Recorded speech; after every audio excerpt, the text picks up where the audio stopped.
So John, what makes us so unique? What makes us so unique as human beings is that we're divine. We're perfect as we are.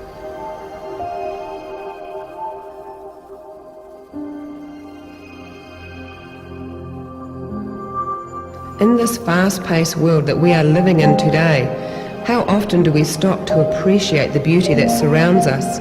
How often do we acknowledge the magnificence that exists in each and every one of us?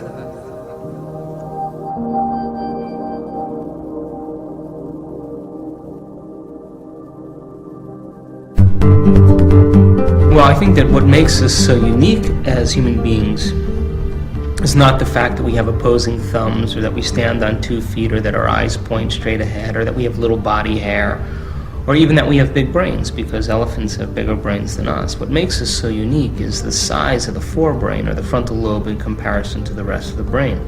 The frontal lobe is a part of the brain that creates and dreams and sets goals for our future. And to think that back in the 1930s, through prefrontal lobotomy, we were actually destroying this part of the brain by severing the connections in the prefrontal cortex. We were actually interfering with an intelligence far beyond what we are just beginning to comprehend. There's 50 trillion cells, give or take a few trillion in the body, and they all have to work together as a team. And it's really, that's what makes a person and not just a collection of individual cells, is the communication paradigm of pulling all the different kinds of cells together so that all of their different functions contribute to each other and make a living organism. Every cell in our body has its own respiratory system, digestive system, immune system.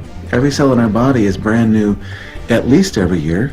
Some cells much faster than that. Like, for instance, our digestive lining is replaced every 3 days because it's a pretty high stress environment. And you know, when I think about that, I think that's pretty miraculous.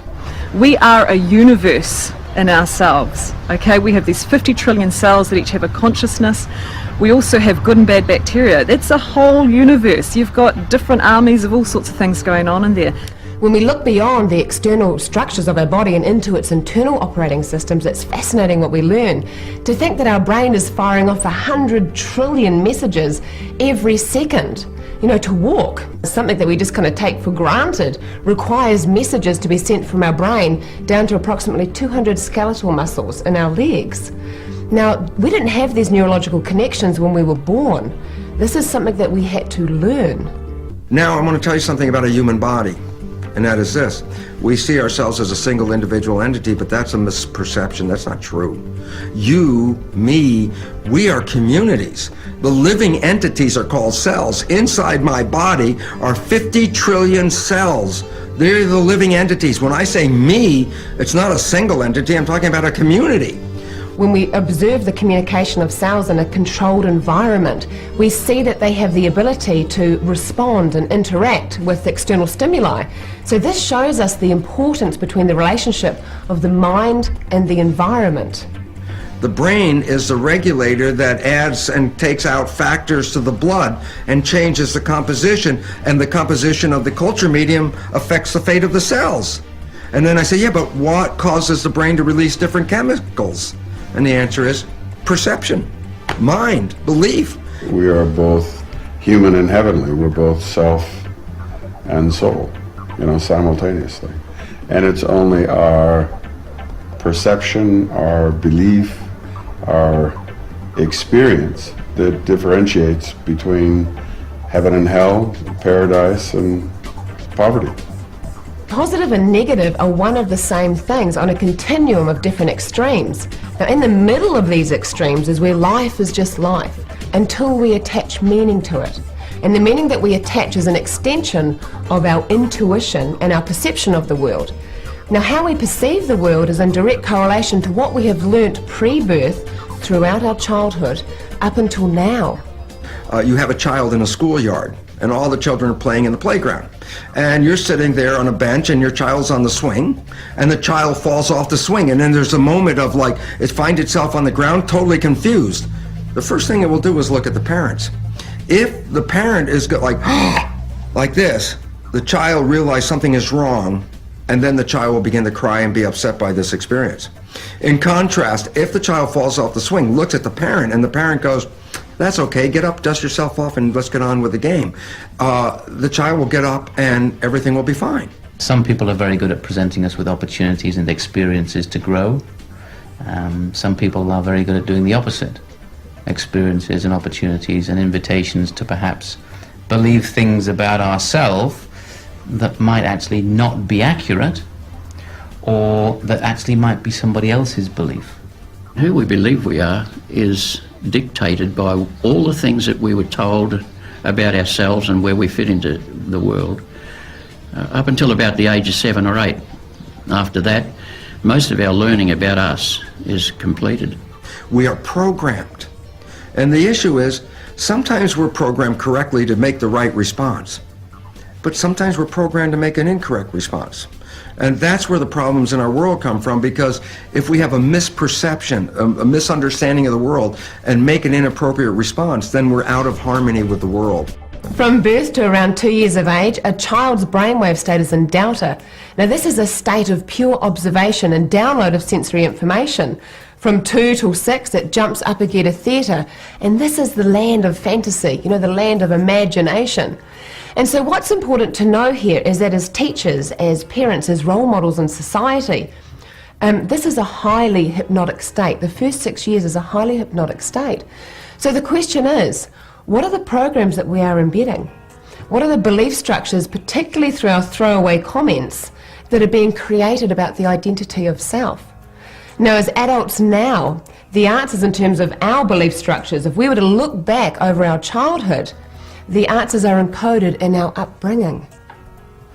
Well, I mean, my father was an alcoholic. My mother was, someone who had a lot of issues with being bipolar, manic depressive. And so, we came from a Catholic family, and conversation wasn't something our family had, and the conversation, what we knew was conversation, was conflict. That's how we learned to communicate, was through conflict. I came from a very talented bunch of brothers and sisters. We were all into music. We started to do a lot of singing competitions, past the point to where it was enjoyable, and sometimes I can experience, I experienced encounters of getting beaten right before going on stage, and somewhere in there I got very mixed up with the I have to win in order to feel like somebody, and singing no longer became that peaceful place to where I could just go and let go of everything. All of that was just massive conflict, and not really having any idea of how to resolve the thoughts and feelings that I had about myself and about the world, and how my lack of inability to really relate to people. And finally I realized, something isn't working here, and that's when the sweat lodge came. And so from the sweat lodge is when everything began to change. And that's when I really started going inward to find out, why was I in so much pain? What was this thing about, life and all of that? And that's when, that journey began. We're growing up in a high stress environment with very little education on how to manage that stress response. And because of our evolved neocortex, our language, our intelligence, we're experiencing not just the likes of stress from external triggers, so like a car pulling out in front of us, but more frequently we're experiencing the triggers of internal stress. So the memory of a past experience, or the anticipation of an upcoming event. So because we have the ability as human beings to make thought more real than anything else, we can begin to become so obsessed about an idea, a thought, a future event, or a past event, that we can become so intentional on it that we literally make that thought real. And the moment that happens, the thought becomes the experience. And once the thought becomes the experience, the end product of that experience is called an emotion. So we condition the body to memorize states of mind that ultimately become conditioned in the body. And when the body becomes the mind, that's a habit. Nature designed the protection response, if we go back historically, to save an individual, let's say to run away from a saber-toothed tiger. And once that individual runs away from the saber-toothed tiger, then the protection response recedes and then the individual's back in growth. That is the nature of a protection response. It's only supposed to be used in an acute moment for a short moment and then eliminate and get back into growth. Unfortunately, the world that we live in is programmed with fears and threats, and that we as a population today are living more 24/7, 365 with constant fears threatening our survival. Will I be able to keep this job? Will I be able to provide insurance? Will I have enough money to pay for this? With each one of these things, in some sense, acting as a threat for our survival. Because an animal in nature who's being threatened by some stimulus in the environment that's unknown is going to run from that unknown. So we tend to fear the unknown. We tend to run from an opportunity. We tend to run from adventure because that's what happens when we're living in survival. Significance is growth is the opportunity to maintain the body, keep it running, service it, and take care of the thing to keep it healthy. But when you're in a protection response, you shut off the growth mechanisms because growth and protection can't occur at the same time. So how can we ever then embrace our dreams if we're being run by chemicals that are forcing us to return back to the familiar and run away from the unfamiliar? In the old days, protection response, I run away from the tiger, cool, I'm back in growth. Today, we run and run and run and never get away from the threats.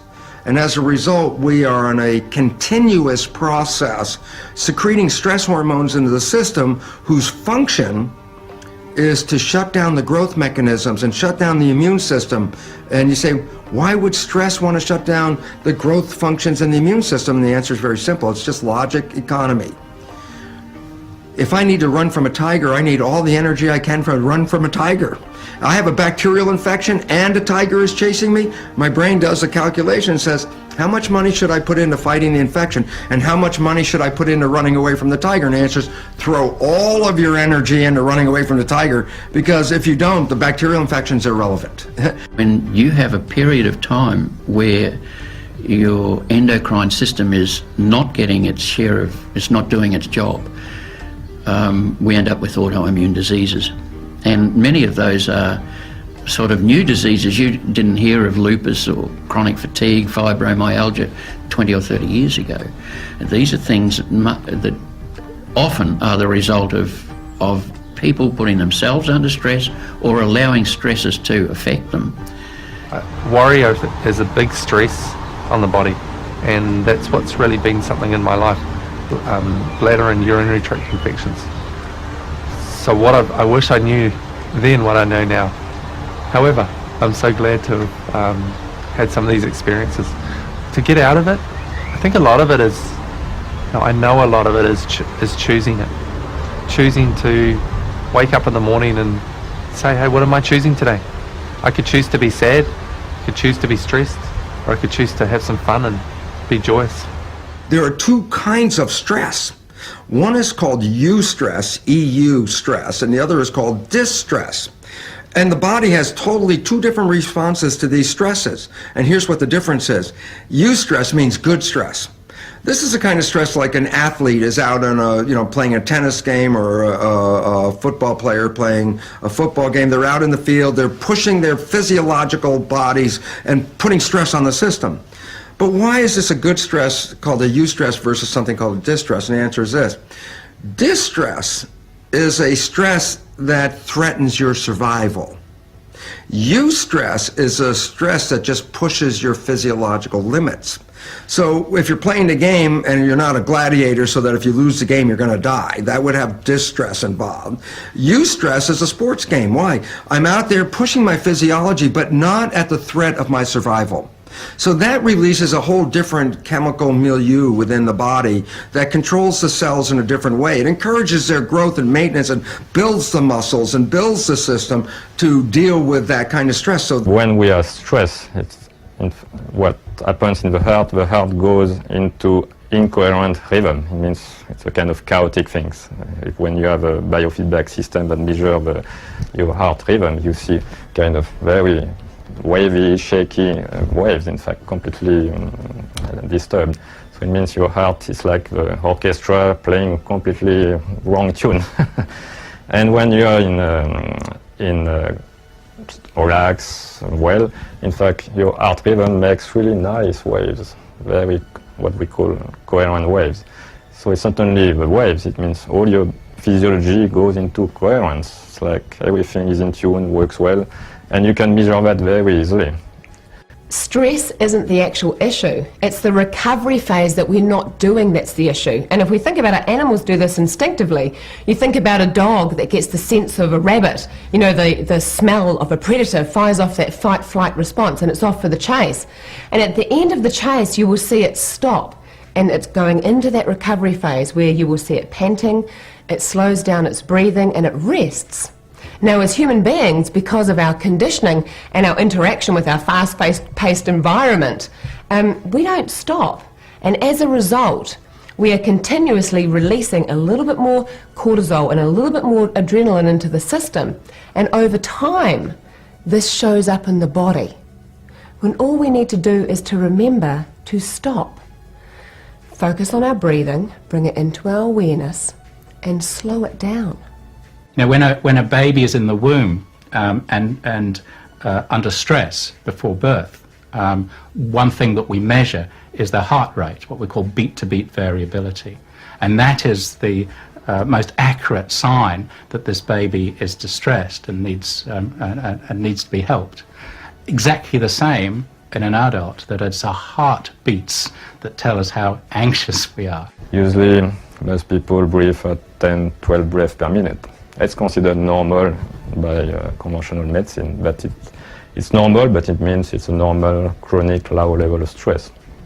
In fact, if you want to go in coherence, in a really relaxed level, you need to go down between 4 and 6 breaths per minute.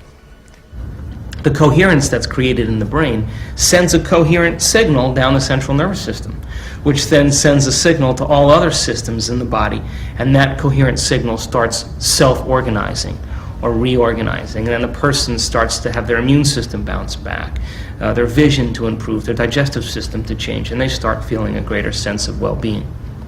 When we don't stop and give our body a chance to reorganize itself and continue to maintain a stressful state, we continue to divert blood from the stomach into the larger muscle groups.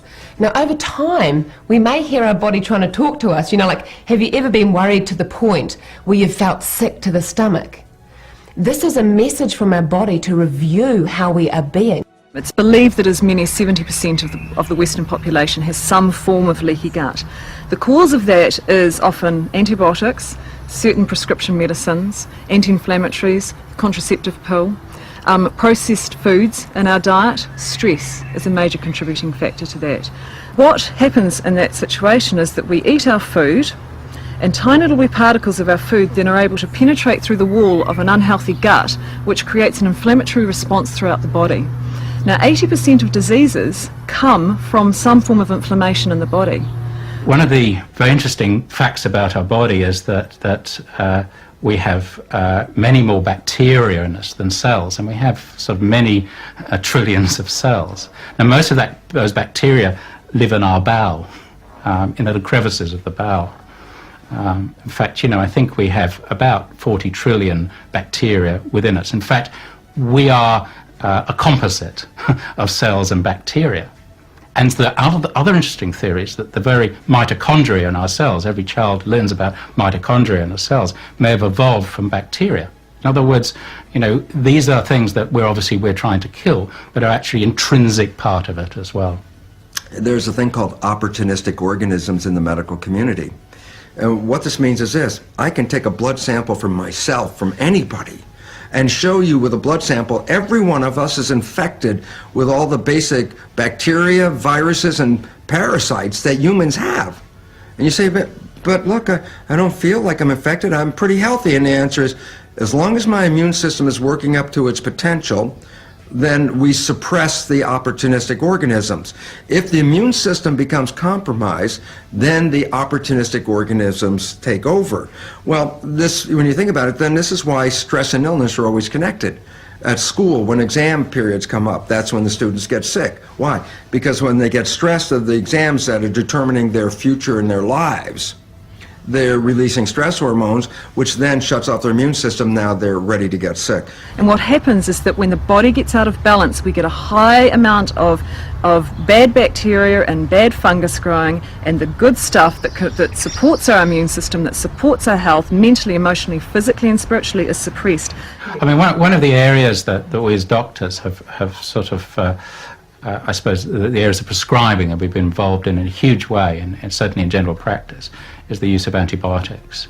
And there's no doubt that the use of antibiotics is important in many cases. Tonsillitis, for instance, if we know it's a particular bacteria, then we know that's terribly important to use that. And also, if we have a case of meningitis, it will save lives, and if we have a case of pneumonia, it's important. However, for the vast majority of people that we're seeing, people are having virus infections, and in fact taking an antibiotic is of no use at all.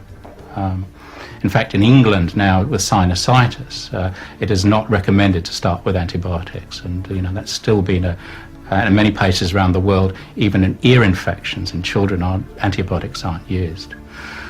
Do you know what's in an antibiotic? Do you know what's in immunisations?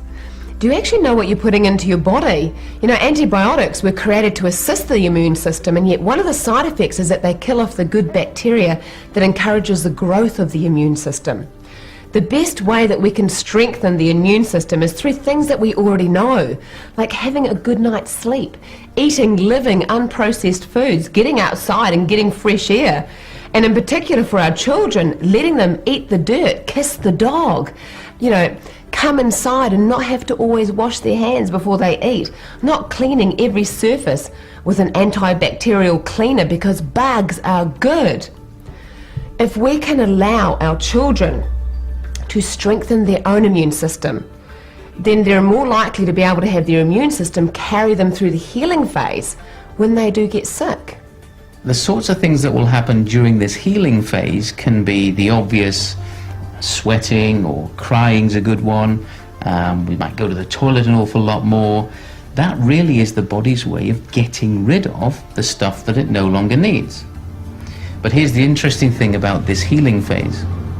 There is a point during that healing phase, usually about halfway through, when the symptoms that we had when we were still in conflict are either the same as or greater than they were in the first place. And so it'll spike, the symptoms will be the worst they've ever been, you'll probably have your worst night ever, and you'll think, oh my goodness, I thought I was over it. But then sure enough, within 12 to 24 hours, that spike will drop, and you'll be back on the healing path. But guess what? Most people actually either reach for the medicine cabinet or go to the doctors in the middle of this healing phase. Through our over-prescribing, we are getting resistance of the bacteria that we really can do less and less about. And on top of that, we have many strains that are resistant. And so many hospitals are in a state of upheaval because of the bacteria that are there that are actually resistant to all sorts of medication as well. So we've learnt that actually this sort of overuse of antibiotics has actually got us into trouble. And in fact is based on a misunderstanding of ourselves, that in fact, we are here in harmony with nature. We can resist the temptation to go perhaps for medication or to go and see the doctor, allow ourselves perhaps another 12 or 24 hours to allow things to settle. Because I don't know about you, but if you've ever had a cold, the cold has never lasted. It's always gone. And it always will. It's a question of whether or not we interfere with it by taking some, for example, pharmaceuticals and putting more emphasis on the immune system to try and sort it, or we trust the body's natural healing rhythms, natural healing process, and our own internal pharmacy. We are our own chemists, and through self-education, we can learn how to heal the mind.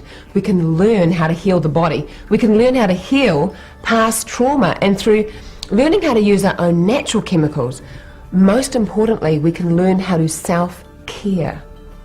Let's suppose a person is forecasting or expecting an event to happen based on some trauma that's happened in the past, as they begin to anticipate the event, as they begin to expect it, as they begin to get ready for it, as they begin to think about that future event, they begin to release the chemicals that prepare their body for the event ahead of the actual event.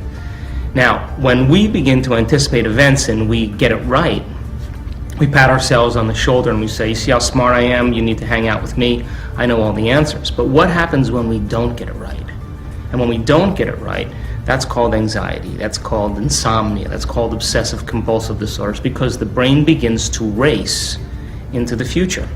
And that racing process over time literally puts the memory in the body, and it now sits in a subconscious program separate from the conscious mind. If you're experiencing anxiety, that's a symptom that something's wrong. You need to change something.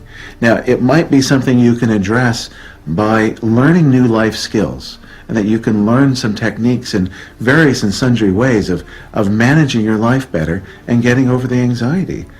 But the anxiety triggers you to the awareness that you've got an emotional holding pattern that needs to be addressed. Taking a pill does not address the underlying emotional patterns. All it is doing is putting a plaster over a wound that will continue to fester. A few years back now, I was strangled to the point where I couldn't breathe, and for 2 weeks I couldn't swallow liquids, I couldn't eat foods, and eventually the emotions that arose from that were significant and they needed to be addressed. Taking medication addresses the symptoms. It does not address the underlying root cause. I have one anxiety client that I'm working with now. She's made a lot of progress, but you know, part of her anxiety started when she was run over by a car as a pedestrian that was running 100 kilometers an hour. And she lived through it, which is a miracle in and of itself, but she cannot count the number of bones that were broken or the number of internal organs that were damaged. And she woke up anxious out of that. Now, the doctors did a miraculous job of patching her up, but there was still more healing to do. And even a couple of years after the accident, she still had scars that were angry and red and not healing, and aches and pains in so many different areas of her body, and other organs that still really weren't functioning well. And so her metabolism was off and her immune system was off. And her anxiety was a symptom that she needed help. So how do we get help? If our bodies are so infinitely intelligent that we can self-heal, then why are there so many medications and a pill for every symptom? Our mind is brilliant. In fact, so much of the health and disease that we experience in life is directly linked to the perceptions that we hold in our mind. So are we really educated enough about the medications that we're using? I wonder what would happen if we understood the keys to wellness rather than the cure to illness.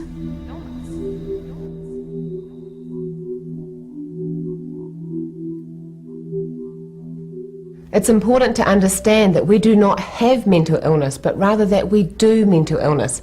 It is an internal process of our thinking and feeling that creates the states of the likes of depression and anxiety, or the other 300 labels of mental illness according to the DSM. I find it very interesting that there are so many medications for so many so-called psychological disorders, and yet there are no definitive tests for it.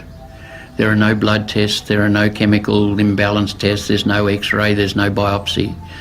All that happens is someone sits down and talks to someone and then they decide what medication to give. You know, if you have a problem with your heart, you go to the doctor and you get a heart scan. If you have a problem with your gallbladder, you go to the doctor and they do an ultrasound and scan your gallbladder to determine what's happening with it. Most people have a problem with anxiety or depression or psychosis, and they go to the doctor and the doctor says, well, try this and let's see how it works. So we're doing guesswork about the brain, and then the person says, well, you know, I lost my libido, I'm suicidal, and you know, my hair's falling out. Well, okay, we'll try something else, you know, so, or take more. The number of pharmaceutical drugs is up in the hundreds of thousands. So, you know, I question, is the focus really on research and wellness? If we know that lifestyle is the cause of illness, then shouldn't we be doing things like shutting down the fast food outlets and focusing on educating wellness rather than medicating illness? In the United States, the medical profession is the leading cause of death. Statistics. It's called iatrogenic illness. I go to the doctor with complaint A, get treated, and then die from problem B. And I'm dying from the treatment. 300,000 people a year die from prescription drugs. If we had that many people die from illegal drugs, they'd have police on every corner looking for those illegal drugs. 300,000 people die from a commercial prescription drug, and we call that the cost of doing medicine. I think that cost is so far excessive, and it's actually inhuman and morally reprehensible. Well, you know, at a surface level, we may question, well, what's wrong with taking an antidepressant like Prozac? You know, all these SSRI drugs are doing is blocking off the natural reuptake of serotonin so that it stays in the synapse longer. But that is a very simplistic understanding of what these drugs do and the complexity of our biology. The SSRI drugs have no more effectiveness in a chemical laboratory test than a sugar pill. And then you say, well, wait a minute. How can a drug like Prozac, which apparently has no more effect than a sugar pill, be one of the biggest selling drugs in the world today and people swear by it? And the answer, which I just love, because it's one heck of a placebo. And I say, what do you mean by that? And I say, when I say a placebo drug, people say, oh, I'll give you a sugar pill, and you'll pretend it's a drug, and you'll take the sugar pill and your belief will heal you, and that's responsible for 1/3 of all healings in the medical realm. That's an established fact. The drug, the therapy, the surgery, 1/3 of all healings strictly due to the belief system, okay? So I give you a sugar pill and now your belief system is going to heal 1/3 of the people. But Prozac does better than 1/3. You say, well, how can it do that? And the answer is because it has side effects. When you take a sugar pill, it just disappears and you're only living with the belief of taking the pill. When you take Prozac, you get a side effect, a physiological feeling in your body. Things are changing, tingly, things aren't working just right. That to the placebo is a rocket booster. Not that I just take a pill, I know it's working, I feel it working, and boom, the placebo effect is amped up. So that all the great healing that comes from these drugs is just an enhanced placebo effect. And that is scientifically established. The good thing about pharmaceutical drugs is they have side effects, so therefore once you have a side effect, then we have a pill for that too. And we can increase your usage of our products as long as you stay on them. And so I'm thinking that we shouldn't go there too soon. Our conventional medical model says, well, the body is a biochemical machine. So leave the cells in a very bad environment, but if I change the chemicals in the body, then the body will withstand the bad environment. Very simplistic and very incorrect. Because the body is an entanglement of chemistry that is not a simple A goes to B goes to C, and if B is wrong, you replace B and you fix it. That's the way we operate. It turns out A connects to B to C to D, E, F, and G, and all of a sudden there's nothing linear, everything is entangled. When you try to throw a chemical in an entangled mess, you affect maybe what you were looking for, but you also affect a lot of other things you weren't trying to affect. And that's why all prescription drugs come with a large number of pages called side effects. The most important understanding about this is these are not side effects. That's a euphemism. That's to make it say, oh yeah, this medicine was to cure A, and unfortunately it will kill you by doing B. But don't worry, that's a side effect. And the reality is, I'll have to just admit the truth, there is no side effect. Everything is a direct effect. Pharmaceutical drugs override your body's systems. That's what they're designed to do. You have the real thing, when your body's finished using it, just keeps flushing it out. When you have a patented synthetic, it can't flush it out, so that synthetic keeps working and working and working long after you didn't need it anymore. And that's what brings about the side effects. What we have found is that the violence that frequently shows up in the United States, like schoolroom shootings, like Columbine and many other shootings, almost every one of them has been precipitated by children who are on SSRI drugs, and we're in the process of not taking them or getting off of them, because those drugs, the side effect is suicide, depression, and anger and rage. So basically, It's funny because I read an article about the pros and cons of giving children Prozac, and the first paragraph says it's a placebo. Now let's look at the positive and negative side, and I'm thinking the negative side is so disastrous that no one in their right mind who would know this relationship would ever give a child this drug. But I have to admit, being part of the industry for a number of years, the industry is driven by corporate interests, not science. Science is a pure driven field of pure philosophy and science and study. Corporate interests are how much money can I make? So we push the Prozac because the drug companies push the Prozac at the expense of the health of the children and people who take it. There are a lot of things that we can do to help people before they reach for the Prozac. But unfortunately, you know, we have been conditioned to expect from our doctor that bit of paper with a medication, a chemical. And I think we've got to be very careful that that medication isn't suppressing our feelings. If actually our feelings are at the roots of ourselves and our immune system, and very closely associated with our feelings, and that chronic illnesses may be due to feelings that haven't been expressed, we've got to be terribly careful that the medication that we're using isn't doing this very thing and suppressing those feelings. I had a series of losses. I lost my home and my business. I had cancer, a couple of surgeries. I had 10 car accidents. My sister had AIDS, and the culmination of that was my partner of 20 years left. And I plummeted.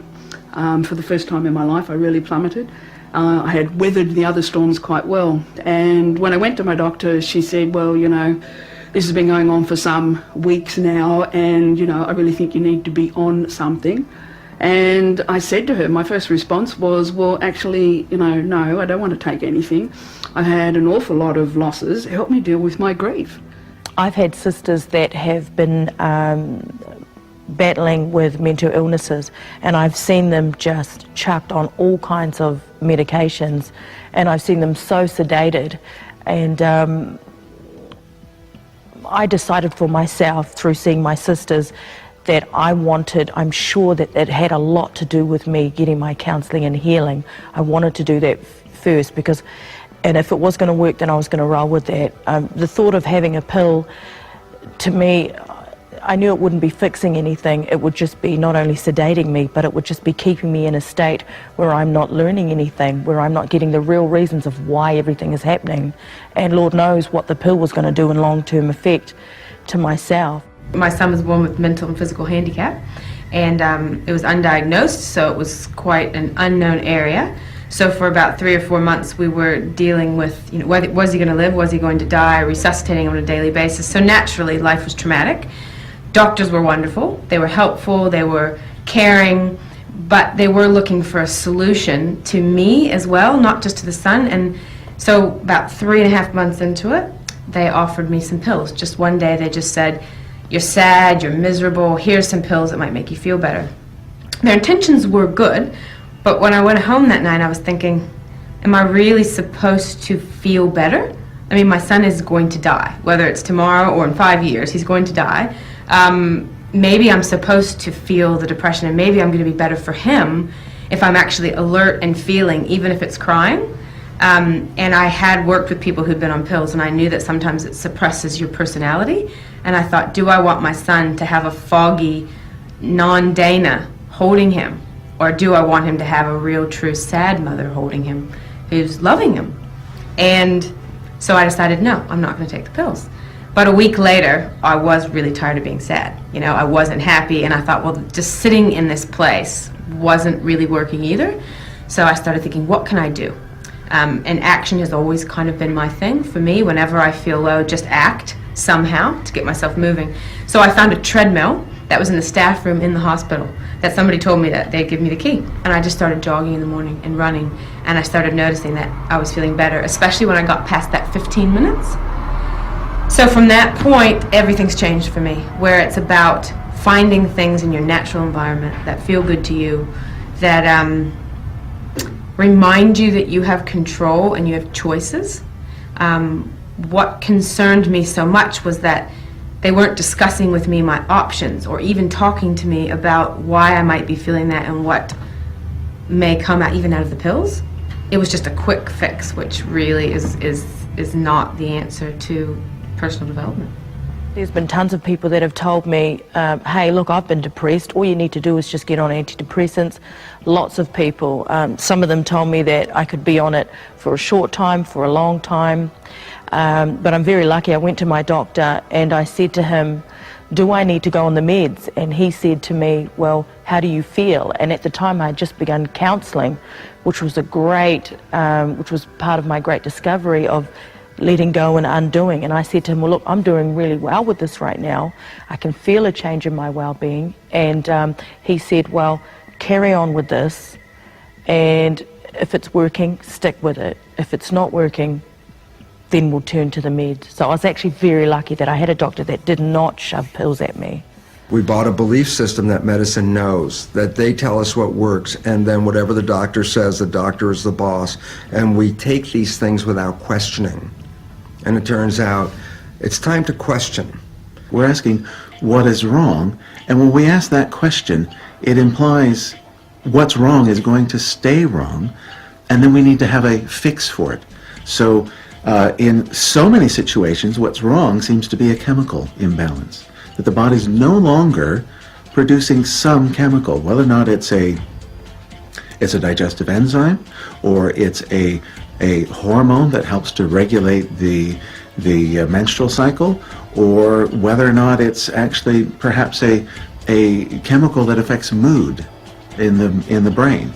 And when that diagnosis is made, like, let's ask what's wrong, oh, this is missing, that leads to the natural solution of, let's give you a medication to supplement that brokenness, that deficiency. But that presupposes that the body is never going to be capable of manufacturing that substance again. Now, what I like to ask is, what could be right? What could I be doing differently? What is the gift in all of this? What can I learn today about my body that can assist me in my process of growth? The question creates awareness and generates possibility, and from there we can choose. So when it comes to the healing side of things, it's the same principle. If we want to, we can play a part. But we need to play a part not from a point of ignorance, but from a point of understanding how healing happens and how we can have an impact on our own, which actually means not always taking somebody's advice from the outside or popping some sort of pill or having some sort of treatment, because there is enough research on the planet today to show that that is not always necessary.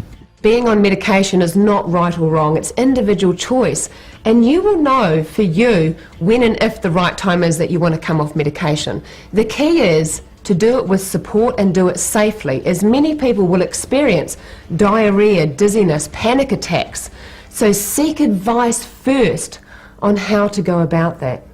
With the rise of naturopathic medicine, we've almost gone way off on a tangent of popping pills that way. So we've gone from this popping a pill from pharmaceuticals into this pro-popping vitamins and nutrients, when really it's not about popping pills, it's about feeding the body what it needs. Take a petri dish and take it from a healthy environment, put it in a bad environment, and cells get sick and die. Take your skin-covered petri dish, take it from a healthy environment, put it into a bad environment, your cells are going to get sick and have a disease or they're going to die. And then what we have done mistakenly is say, well, stay in the bad environment, adjust the chemistry. The new biology says, no, take yourself out of that bad environment, or your perception of that bad environment. Do not respond perceptually to that bad environment, and you will make different chemistry to the same stimulus. That means you have to be greater than the conditions in your life, be greater than the environment. No longer allow the environment to control your thinking, but now to have your thinking and feeling begin to dictate your environment. Even in the States, they recognize 90% of illness and office visits by doctors are due to a person's lifestyle. And you say, well, if that's true, wouldn't the mission of the medical profession to be to teach them, if your lifestyle's bad, then I should teach you how to have a better lifestyle? As doctors, healers, nurses, therapists, life coaches, we are aware of our being and how powerful that is as another human being in this process. Not a dominant person, but as a connected person. You know, there's a whole list of conditions that officially are incurable. And whether or not it's a psychological disorder or an autoimmune disorder, you know, autoimmune disorders are basically mostly classified as incurable. And when I can shut down my inner filter, my editor, my left brain saying, you know, I've read in the newspaper that it's not possible to cure that, then magic happens. The healing process is pretty well always a heart-opening process, where we go back into almost the processes, a little microcosm of their life, where they come to us almost expecting us to be a parent, a caring parent, where we show compassion. And then through the process, where they then receive compassion, they learn that how to receive compassion in their lives as well. And so we first of all engage our hearts, and then we put our heads together, basically, how we're going to do this. I toured with Patch Adams a few years back. We were compassionate clowns, and one of my best experiences of that was the Deaf, Dumb and Blind Institute in Moscow. Walking into the facility, had only come 3 or 4 doors into the room, and a little girl in a blue velvet dress came and took my hand and led me off to the side to another room, pulled me down and sat me on the floor and started playing with my earrings on my left ear. And I'm just present and waiting for getting a sense of what's going to happen, where is this going. And there was just this quiet moment of connectedness, but sensing, eager, waiting. And then she started to hum, and I could tell by the tonal quality of her voice that she was deaf. And she hummed for a time, and then she stopped, and she's still playing with my earrings. And I thought, oh, my turn. So I hummed. And she hummed and I hummed for 45 minutes.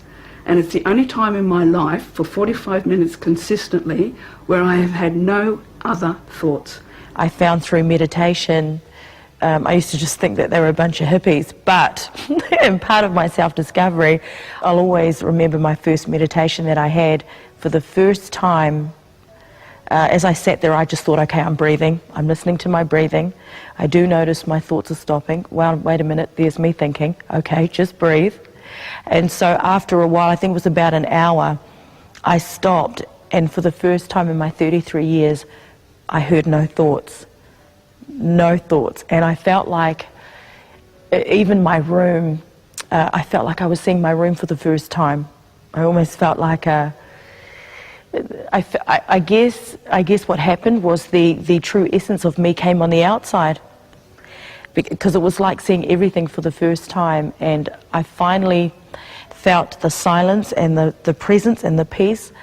I understood that that's exactly what nature was. Now is the only moment you can experience right now. Love is the highest state to exist in that now moment. And we know that if the word love isn't used a lot in our early childhood, there's a higher instance in heart disease and blood pressure later on in life. We know if a child is abandoned, even though that abandonment may not be deliberate, that will lead to an increase of certain chemicals in the body. One is called C-reactive protein, and this is a marker of inflammation. So that marker of inflammation could lead to heart disease, and they've shown that for children who have felt abandoned. Okay? And of course, you know, a child cannot discriminate. It can't work out why it's being abandoned. Even we're talking about in the first year of life, and even there's evidence now that that extends to when the baby's in the womb as well. Now, I believe through awareness we can actually we can change this. We can change this by knowing about it. And it can't come just from our heads. It can't come from an academic training. It has to come from a compassionate heart. And then we add in our academic training to that. As a child, growing up, it had to be one of the most hardest experiences, because there was no hope and there was no belief that I was actually somebody, that I wasn't told that I was smart, I wasn't told that I was beautiful. In fact, opposite, I was told that I wasn't beautiful. So, you know, when you turn to your parents or your family and that's the place where you're supposed to get your foundation, I didn't. So it's not till later when I realised of trying so many things that didn't work that I found within myself that through healing that I was the one that could heal myself, and if I was the one that could heal myself, then that meant that I was the one that could love myself. And that's when I discovered, so does that mean, I questioned to myself, does that mean that I could parent myself? And I thought, and so I gave it a go in little different ways, and that's when I really realised I actually hold everything within me that's been missing that I could actually give back to myself. You cannot change what has happened in the past, but you can change how you choose to respond to it now. As an adult now, with all the resources that you have, you can embrace the love and the intelligence that you are. The grown me now, I can tell the little camellia inside that I love her very much and that I'm here for her and that I'm her advocate and that she can leave it all to me now, as opposed to how it was, I had no idea looking back that it was little Camellia leading her through such a turmoil time, trying to turn to substances and everything. I had no idea that it was the little hurt Camellia just trying to find her way. So it's really good to know now that I can hold the key and that I can parent her, and that when she's loved in return, that we both work together. So the deep healing process takes us almost back to our childhood, to an ideal childhood when our hearts are open and that we're being listened to and that we're being cared for. And then we learn to care for ourselves. And for some people this can happen very quickly, and others it may take a year or two. But ultimately it's the basis of healing, and it's heart-based, and it's compassion-based, and it's empathy-based, and that's where we should start. I believe that the majority of physical healing does occur through emotional healing, which I feel is simply the opening of the heart. When you get the real lesson that's sitting inside the challenge that you're facing, crisis becomes a blessing, and suddenly a whole new set of possibilities opens up. As we're about to see, this is not only limited to the curing of mental illness, but also to cancers, tumours and other physical disease. We've been believing that these are genetically imprinted within us, but are they? We've been giving genes powers of turning on and turning off. Oh, a cancer gene turned on, a cancer gene turned off, this gene turned on, and all of a sudden we see, oh my God, genes are making these decisions and turning on and off. We've said that for 50 years. But scientifically, that was never proven, and now it turns out to be totally false for a simple reason. A gene is a blueprint, just like a blueprint in an architect's office. It's a blueprint to make the protein building blocks, and those are the subunits that come together and make our body. So our bodies are proteins, and the traits and characters of our body are the traits and characters of proteins, and the proteins are created using blueprints called genes. Well, the important understanding about this, when I say a gene turns on, a gene turns off, I'm suggesting that blueprints have self-actualization. Blueprints make decisions. And I say, well, does that seem reasonable? So I go, let's go to an architect's office. Here's an architect, and the architect's working on a blueprint. I stand over her shoulder and I ask her, excuse me, the blueprint you're working on, is that on or off? And she looks at me and goes, like, what are you talking about? There's no on and off, it's a blueprint. I go, precisely. A gene is a blueprint. It has no on or off. It's either, like a blueprint, it's either red or not red. But the blueprint doesn't have an action. The blueprint doesn't make a decision. It has no power other than a blueprint. I mean, if we think genes work the way they do as blueprints, then that would give blueprints powers to regulate. If that was true, then an architect could take the blueprints, drive by a building site, throw the blueprints into the lot, drive away, and the structure will genetically assemble into the building. Well, we say that about the human, but it turns out it's all a misperception. It was completely misunderstood.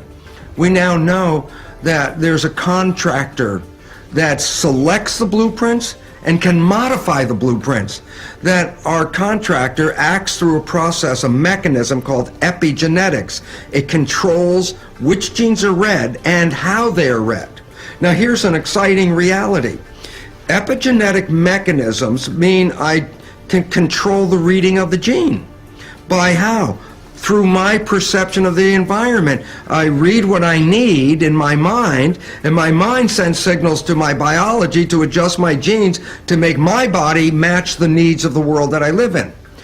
When we start learning and experiencing how we can adjust our internal programming, we realize not just at a cognitive level that genes are not in control of our biology, but we realize at an experiential level that we are in control of how we choose to express the genes of our biology. When a child is adopted into a family that has cancer running in it, the adopted child will get the cancer with the same propensity as a natural genetic sibling, even though it came from totally different genetic stock. The propagation of the cancer wasn't genetic, it was behavioral. It's based on epigenetics. And then you say, well, what's the difference? And the difference is, if genes control your life, genetic control, the belief that we've been programmed with, I'm a victim. Why? I can't change the genes. But epigenetic control says, no, wait, my perception is adjusting and causing the reading of my genes. Then if I change my perception, I change my genetic readout, and the answer is yes. And all of a sudden it says, well, wait, genetics makes me a victim. Epigenetics gives me the opportunity to be the master. I see a lot of people with cancer. I don't particularly like the term that the person is fighting cancer, and yet on our media we feel this every day, that we are cancer survivors, we're losing our fight to cancer, which sometimes means that we're dying. I think these are all terms that I think are becoming outdated, and from my experience from treating with people with cancer is how they face their condition is unique to themselves, and how they heal is unique to themselves. And in fact, we should be focusing on the strength of the person and encouraging them to accept help often from loved ones, and us to play a role in that. Those things are far more important than a fight. Dr. Dean Ornish, a cardiovascular physician in San Francisco, was working with cardiovascular patients, just like all other doctors do. And what he did is, like all other doctors, gave them the complete regimen of all the pharmaceutical drugs to maintain and keep them healthy as best they could with their cardiovascular disease. But he started working on this, and he realized he took a group of patients in an experiment that was published in a journal. And he said, rather than giving them chemicals and drugs, I'm going to teach them a better diet. I'm going to give them ways to deal with stress that are much better, teach them some meditation techniques, social skills, work on teaching them a different way of life. No drugs. The result, in the drug-treated group, which is conventional, if the drugs can stop the degeneration, that's called success. In the treatment group that Ornish worked with, no drugs, changed lifestyle, not only did the patient's degeneration stop, the patients regenerated their cardiovascular system. That doesn't happen in the pharmaceutical model. And the reason why that was important was, it was not chemistry, it was lifestyle. If you do the treatment, your life may be extended to 6 months, and if not, you may only have 3 weeks. Very dangerous words. Do your research, because there is case after case after case of people who have decided against the treatment and instead changed lifestyle, and 15, 20 years later, after being diagnosed terminal, are living a healthy life. We talk about somebody who's terminally ill, and everybody's counting this person out. Oh my God, they got cancer, they're going to die. Look, they're dying here in the hospital bed. And then this person expresses what we call a spontaneous remission. And we say, well, what was that all about? Well, medicine can't really deal with it because there's nothing in the medical conventional textbooks to explain how can somebody be terminally ill with a cancer and then next day not have the cancer. Because in genetics, genes control, genes cause cancer, you die from cancer. But now we find out, guess what? When people have a spontaneous remission, it's because they had a profound belief change. And when they have that profound belief change, the belief change changes their physiology. And in the response to that physiological change, they actually, in the belief change, can change the readout of the gene and make it read normal again. But once we've lived with the idea that certain conditions are hard or incurable, then we're not open to seeing miracles because we think we know everything. the word illness perhaps is integral to experiencing wellness. And if we look at the word illness and draw it in capital letters, and then we just tag on a few short strokes right at the beginning, illness miraculously transforms and becomes wellness. Illness is not to be feared, is not to be resisted, is not to be fought, but to be embraced as an opportunity for growth and an opportunity to get us on the path either to wellness or of wellness. And I think that's the real gift in illness. One of the most important steps in shifting from illness to wellness is shifting our focus from our external environment to our internal environment. The environment is very seductive. And of course you can accumulate more things, you could buy more things, you could do more things, but we reach a certain point in our life, in our late 30s and 40s, when you realize that none of that's going to make you feel better. And that of course is the midlife crisis. So what do? Do you go out and buy more things? Do you go out and drink? Do you go out and use drugs? Do you go out and gamble? Do you do pornography? Do you video game? What do people do? Anything outside of us to make that feeling go away immediately. And so the moment we can do something to make that emptiness or that fear or that anxiety go away or that depression go away, the moment we notice whatever we took or whatever we drank or whatever game we played or whatever we did, the moment we notice whatever it was out there that made us feel better, we're going to associate that change in feeling with that thing outside of us. The problem is, just like the video gaming, it's going to take more the next time you do it. A little more gambling, a little bit more shopping, a little bit more of a drug, because the receptor sites on the outside of the cells become desensitized. So it's going to take more of a rush of chemistry to turn them on. It's like living with a spouse that always yells at you. Over time, you don't hear them any longer, so they have to yell louder. And this is exactly how the receptor sites work. So people then become more and more unhappy because now they're relying on something outside of them. I guess my most turmoil times were basically all around just trying to get further and further away from who I thought I was, which was something worthless. So that involved going to drugs, going to alcohol, all addictions, sexual addictions, drug addictions. And there was a part of me that wanted to be really tough and not to feel. And those things worked, but only for a while. I loved them, but in return I saw that I was getting no love from them. And it wasn't until I really reached my rock bottom that I realized this is not working. And it may have worked for a while, but you need to start all over again. You hear people say things like, he makes me so angry. Well, you know, that's not possible. He can't possibly make you angry. You choose to be angry. He might do things that don't fit with your paradigm. However, it's a choice that you have made to be angry as based on what he did.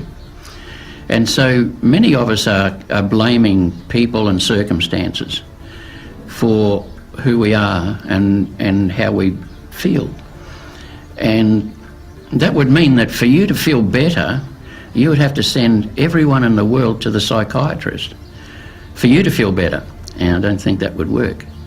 No. The person who looks down at that emotion and says, I give up, I can't go on, I never loved you, I don't love myself, I can't go on agreeing any longer because I'm unhappy. And they begin to tell the truth. And they break all of their emotional agreements and contracts with everybody in their life that they used to feel suffering with, or they used to feel important with, or they used to complain with. They begin to stop all of that because it's no longer working, and they realize it's just, they're stuck. The moment they begin to look at that and they begin to tell the truth and they begin to surrender, that's the metamorphosis, that's the change now. If we change our perceptions, we change our physiology. I'd rather change my perceptions than to take a drug and change my chemistry, which is then the lethal part. Whilst natural therapies and medication have a different process, they're both still about treating illness. There needs to be a paradigm shift where it's not about treating illness, but about educating wellness, teaching the steps at a very young age to self-care, setting up belief structures about the body's innate ability to self-heal. It is not the doctor's or the therapist's responsibility. It is the responsibility of each and every one of us to ensure that we create growth, we maintain and we heal our bodies. Teaching the brain and body how to bring itself back to normal or recalibrate it is, I think, the future of mental health. I know when I experienced stress, anxiety and burnout in my life that I was so busy building an army to fight my battles that I hadn't even stopped to take the time to consider that there might be an alternative way. I used to think that I have to fight my way through everything and fight my way through life with my fists up just in case something was to suddenly pop up and hurt me. What kind of a perception is that? I've learned through understanding the power of the mind that actually my outcomes in life are massively determined by the perceptions that I hold. So when you come to the crossroads in your life, which you will inevitably do at some point, what are you going to choose? Are you going to take the same old beaten track, the one that you've been 1,000 times before, being who you were yesterday, today, or are you going to take the new path, the road less traveled, which may look rocky and rough, but actually opens the door to a whole new set of learnings, new set of insights, and a refreshing perspective on life?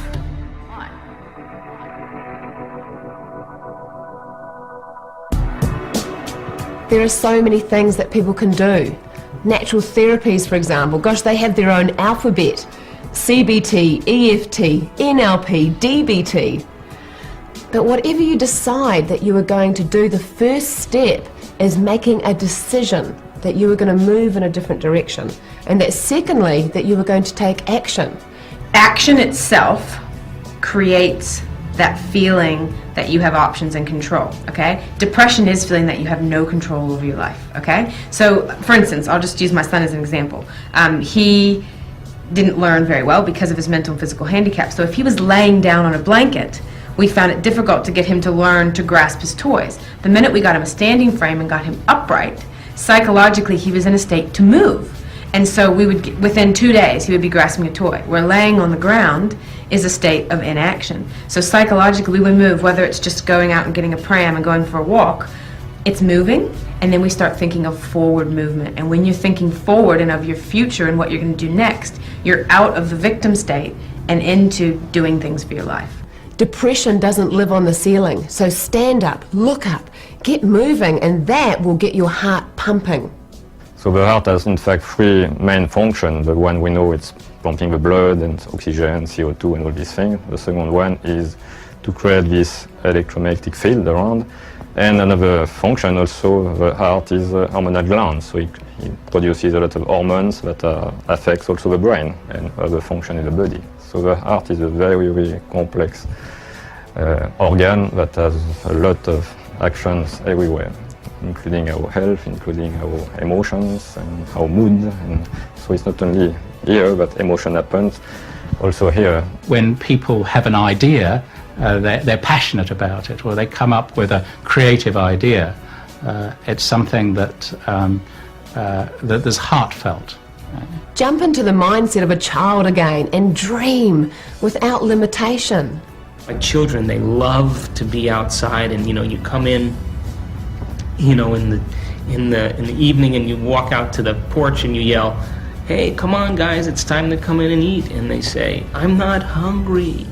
And then you say, "Well, it's cold outside, come on in, put a jacket on." "I'm not cold." And then you say, okay, well, listen, you're filthy, you're dirty, look at you, come on in, take a bath." "I don't care." "Well, it's getting late, you gotta go to bed." "I'm not tired." In other words, they're so immersed in the experience, they're so in the present moment that they never want it to end. That is the state of creation. Adults, you say, "Hey, come on in, it's time to eat." They say, "All right, I'm coming right now. It's cold, all right, bring me something." We live in, such a contracted state that we're missing the moment a lot of time. There are processes out there that allow you to become the director of your own movie, where you can edit the past and create your future at a whole new level of awareness. The great thing that comes from being aware is I have a chance to grow and be enlightened. So after I write what I'm aware of, then I write pretty much what I'm discovering and what I'm learning from that. So I have my awareness, little paragraphs, and my enlightenment. So that's much better than writing and keeping myself an identity of the victim Camellia. What is the victim Camellia feeling today? No. What is Camellia aware of today? Now, in a state of creation, when we're truly creating, when we're inspired about a vision, a dream, when we're thinking about possibility, when we're speculating on inventing something new, if we're doing it properly, as we begin to contemplate and reflect on a possibility, the whole chemistry of the brain changes. The hindbrain begins to cool off and the forebrain begins to turn on. And the forebrain is the executive. That's the seat of the you and the me. That's the boss of the brain. When we access the frontal lobe and are focused on creating the future rather than dwelling on the past, all other parts of the brain come into alignment, and no longer are we operating out of the emotional part of the brain, but out of a higher level of consciousness, inner strength and power. But for me, the most exciting people who testify of God's power are those that get into the state of religious ecstasy and say that God protects them to the extent that they drink strychnine in toxic doses with the belief that this poison will not affect me because God will protect me. So they're unshakable in that belief.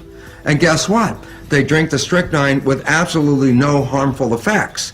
And the relevance is, well, how did that work? And the answer is, we are more powerful than we've ever been given credit for. That we have the power of our mind to control what we do with our biology.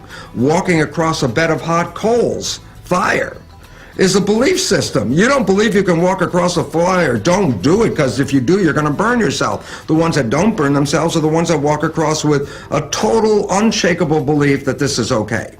Go out and do things that are going to create an I can do it belief in yourself.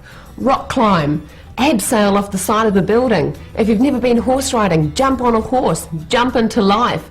Move through your perceived limitations. So my point of view creates my reality. So how many points of view do I have, or do you have, that create your reality? And it's about just seeing those and making a demand to change them.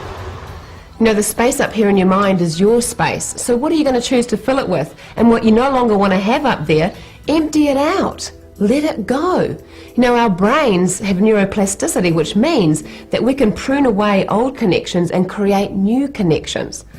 So, you know, are you really going to argue for your limitations? Oh, you know, I've tried that before and it didn't work. Well, really? According to whom? Are you really going to allow your limitations of your past to prevent you and to limit you from creating your future? Let it go. Create a new reality. When we deliver ourselves from our own limitations and we fall in love with who we're becoming, we're more prone to give. We're more prone to contribute. We're more prone to make a difference. We're more prone to decide how we are going to change the course of history. We are our own world. We have everything within us. We are unlimited. You're not a victim of your biology, you are a master of your biology, and with mastery, you will become empowered and change the world. Looking outside me, trying to find who I am. Searching in others, please tell me who I am. Further away from me seem to work at first, till rock bottom found me. Only then within me I heard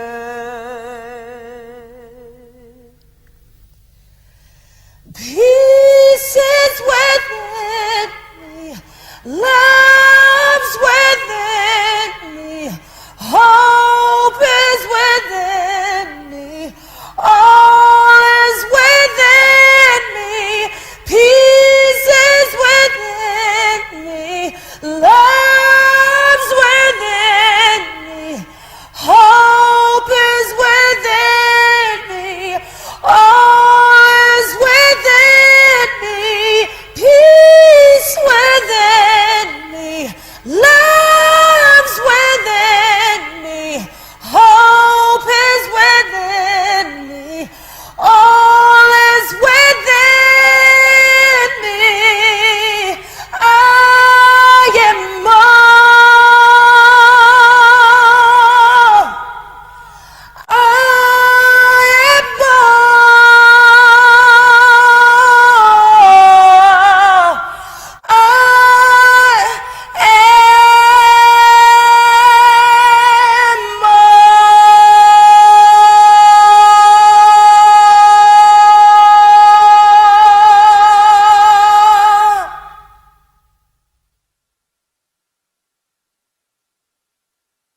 cell in the body is a vibration of energy, and food, which is made up of cells, live living food, is also a vibration of energy.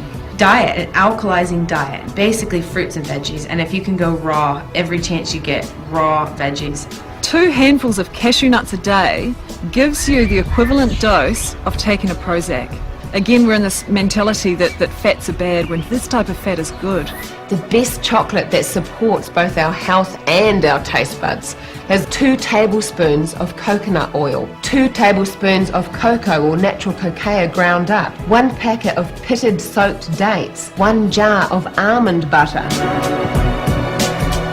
By feeding the body a healthy diet, sometimes that doesn't matter if the thinking's poison. A lot of what we think is done at a subconscious level, so start bringing those thoughts up into your conscious awareness. The first time I started to notice my inner thoughts, my inner dialogue, the best way that worked for me was to just write down anything that came in my head. How do I no longer want to think? How do I no longer want to act today? How am I going to be different? Because once again, all the teachers all down through the ages have always said, what you think about the most is what you become. Feelings that are buried alive never die. I discovered within myself that if I'm feeling this is for a reason. That's where the awareness comes into searching what is it within me. I'm aware that these feelings are here, and then I start asking questions, and that's where I become enlightened. You know, it's okay to feel angry. It's okay to feel sad. It is okay to feel nervous. Feelings are not about being suppressed and held on to. We need to acknowledge our feelings and release them. Our bodies are made for moving. Our mind's made for thinking. Body's made for moving. Being a mum, it's great to know that I could just dance in my room. Doesn't cost anything. Just put on my CD and dance. Research is showing that people who are active to the point that they are stimulating their muscles as well as their heart and lungs just to increase them a bit each day are proving more productive at work, having more successful relationships, and saying that they're happy. We are anchored to our environment, so our environment needs to be supportive to us. Disorder can cause disharmony in the way that we feel. You know, sometimes it's as easy as adjusting your perception to your environment or just getting out. But I realise that for some people that are in a violent environment, sometimes it's not as easy as just getting up and walking out. But know that there are options. The spiritual path of self is basically where you come into the conscious awareness of the present moment. You become consciously aware of being present. One thing the breath does, especially if we breathe like a baby does, down to our tummy, is that we take a focus away from the spinning brain into a state of being. There is nothing to seek in life. It is just a case of remembering who you are. And who you are is unconditional love. And that love resides in the space in between your thoughts. It is a place where energy just flows. It is a place that has no language. It is a place that is not doing, but rather being.